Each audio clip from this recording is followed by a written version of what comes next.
Here we are at the final section of the blanket. It's section 8 and this is the final border. After section 7, which was the 2 round granny squares, we have just a simple border which incorporates 1, 2, 3 rounds of treble clusters again, 1 round of double crochet, which you can just see, it's the greeny blue, the storm blue colour, and then finally a nice edging round of crab stitch. Now if I hold that up, you can maybe see it gives a nice corded edge to the blanket. So when you've finished this round and joined it, of course this round 7 is joined on the front because it's join as you go, it's always done on the front. The blanket is turned onto its wrong side and the first round in the cloud blue is done in the treble clusters, remembering the decreasing treble cluster over the joins. That's quite straightforward. Then it's turned again, so we're back onto the front of the blanket for the duck egg blue round, and you can see that's on the front. Then it's turned over to the reverse again, and we've got this round of the bellissimo double denim, and that's again in the treble clusters, and then turned once more, and we've got the round of double crochet, which is just to give us a nice edge for working the crab stitch. So the double crochet and the crab stitch are both worked on the front of the blanket. It's very important that the crab stitch is worked on the front, so I'll make sure that you've got your stitch marker on the top so that you know that you're on the front of the blanket. So what I'm going to do with this little tutorial is we're going to skip these 3 rounds of granny clusters because you know how to do that. You also know how to do the double crochet round. So I'll come back, I'm going to do a little bit on my very strange sample piece, which has lost all resemblance to the main blanket now, so don't worry. I'll do a little bit of the double crochet, and then the important thing would be to show you how to make the crab stitch. So I'll be back in a moment with that. Now, as I said, this is a very weird and wonderful sample piece which bears no resemblance to the actual blanket, but use your imagination. Although this is not the final round in the colours, just assume that this is the 3 rounds of treble clusters that you've done, and then I've done a little bit of double crochet just to let you see. I haven't turned it over again. It's still the double crochet has been worked on the front of the blanket, and the crab stitch is going to be worked on the front of the blanket. Now with crab stitch, you're working in the opposite direction to normal, and that can be a bit strange to start with, but you soon get into the swing of it. It's basically just another double crochet stitch, but because it's worked from the left side to the right, it gives it a different look and gives it this corded look. So if you're left-handed, you're working right to left for a change. But if you're right-handed as I am, it's left to right. And I recommend that you don't start in a corner. Somewhere along one of the sides, you can start by going into the top of one of the double crochet stitches and attaching your yarn as usual.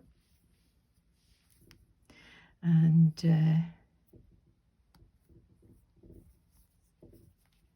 chain 1, and that chain 1 doesn't count as a stitch, so we're just going to disregard it later on. Now we're doing a double crochet stitch, so you don't need to yarn over. We're just going to go into the stitch on the right through the top 2 loops of it and yarn over.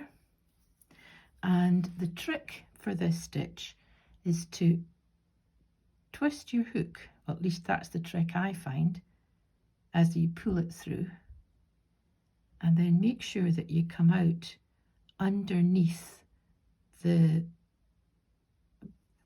loop of the stitch. Now that's difficult to explain. I'm going to do it again to show you. See if I can hold this up close to the camera. You go into the 2 loops of the next stitch, grab your yarn and twist your hook and pull it through underneath. So you've got 2 loops on the hook, yarn over and pull through. And I'm going to do it again. Into the next stitch along, grab your yarn, twist your hook and bring it through underneath and yarn over and pull through. It's only once you've done 1 or 2 of these stitches that you begin to see what the stitch itself looks like. Pull it through and you come up with 2 loops, yarn over and pull through the 2 loops. In, over, pull and finish off. Now, maybe if I hold that like that, you can actually see the twist on that stitch, and if you could feel it with your fingers, you would feel it's almost as if there's been a cord inserted, and it gives that really nice solid firm edging to the blanket. Now there's one point where you could go wrong, as far as I would say, and that is when you pull this through. If you don't pull it underneath and you pull it through with just 1 loop on the hook, then you have not quite done it and you don't get the twisted effect. So through the 2 loops, yarn over, pull through so that you're pulling through, you've got 2 loops left on your hook, and yarn over and pull through.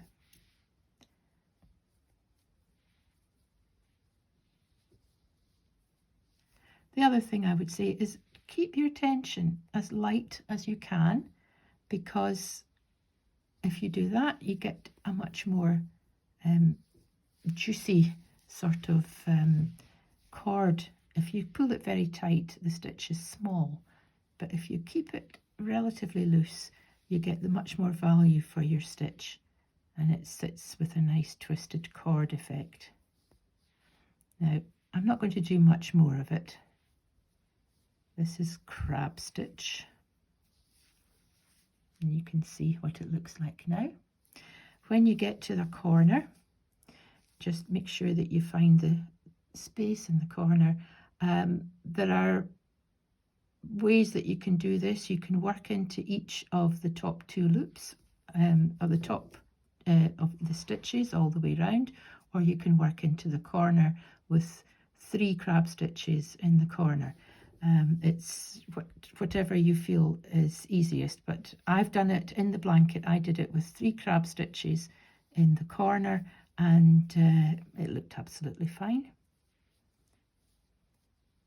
So that is crab stitch, and I think if you haven't tried this stitch before and you master it, you'll find that your speed will increase as you work round. But I think you'll find that it'll be a stitch you'll come back to and again for the borders of blankets, because it really is a nice finishing stitch. And that's the blanket complete. You just need to give it its pamper wash and spread it out somewhere to let it dry, and that's you with your Moody Blues blanket. I hope you've enjoyed this journey with me, and I look forward to seeing you again in another video when it maybe is my next project coming up. But for now, happy crocheting and bye for now.